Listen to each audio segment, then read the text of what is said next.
Salam guru penggerak dimanapun Anda berada. Hasil diskusi kelompok kami di ruang kolaborasi tentang kasus Fajar dan Ibu Dani guru bahasa Inggris. Kami berdiskusi kelompok dengan Ibu Eka Purwaningsih selaku guru di SMK Negeri 1 Arosbaya. Kemudian Ibu Zahria selaku guru SMA Negeri 1 Arosbaya. Kemudian dari Ibu Halimatus Sa'diah dari SMP Negeri 7 Bangkalan. Kami berkolaborasi berdiskusi bersama tentang membahas kasus Fajar dan Ibu Dani guru bahasa Inggris. Sebelum kita membahas kasus Fajar dan Ibu Dani guru bahasa Inggris, maka saya akan menceritakan permasalahan kasus Fajar dan Ibu guru Dani. Ibu Dani sedang menjelaskan pelajaran bahasa Inggris di papan tulis. Namun beliau memperhatikan bahwa Fajar malah tidur-tiduran dan tampak acuh tak acuh pada pelajarannya.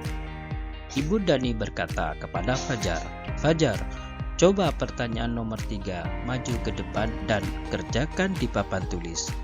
Fajar pun tampak malas-malasan, maju ke depan dan sampai di depan papan tulis pun Fajar hanya diam terpaku, sambil memegang buku bahasa Inggrisnya dan memainkan si pidol di tangannya.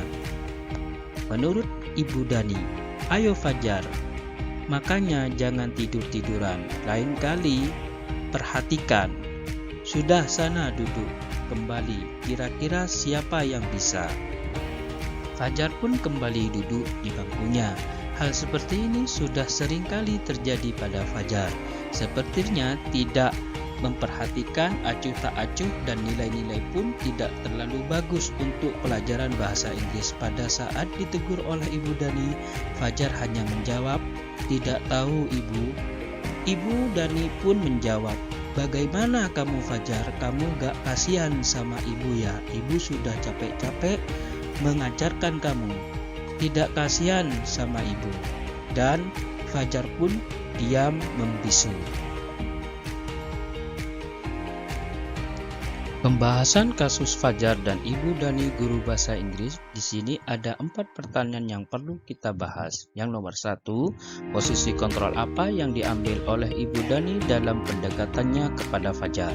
Posisi kontrol yang diambil oleh Ibu Dani adalah membuat seorang merasa bersalah.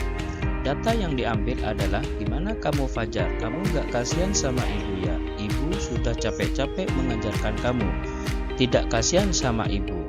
Dan Fajar pun terdiam membisu. Yang kedua adalah membaca sikap Fajar, kira-kira kebutuhan apa yang diperlukan oleh Fajar. Kebutuhan yang diperlukan oleh Fajar yaitu adalah kebebasan.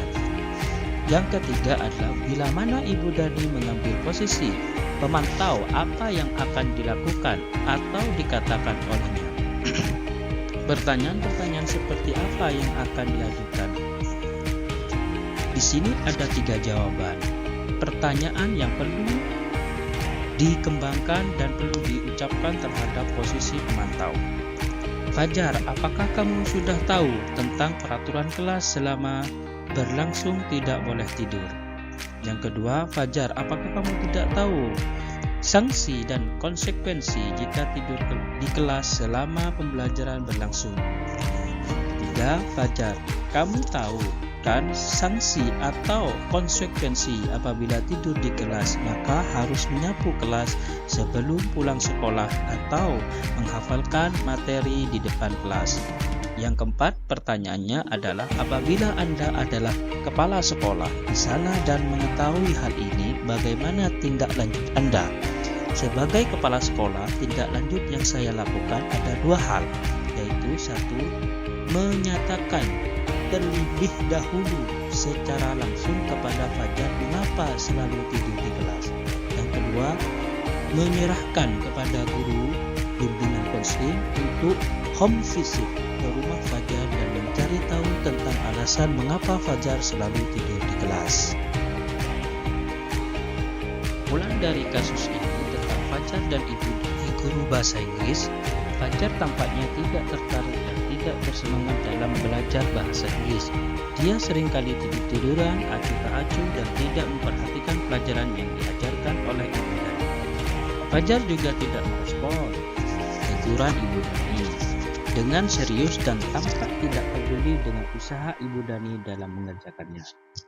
Kesimpulan ini menunjukkan sikap kurang antusias dan kurang hormat dari Fajar terhadap proses pembelajaran yang dilakukannya.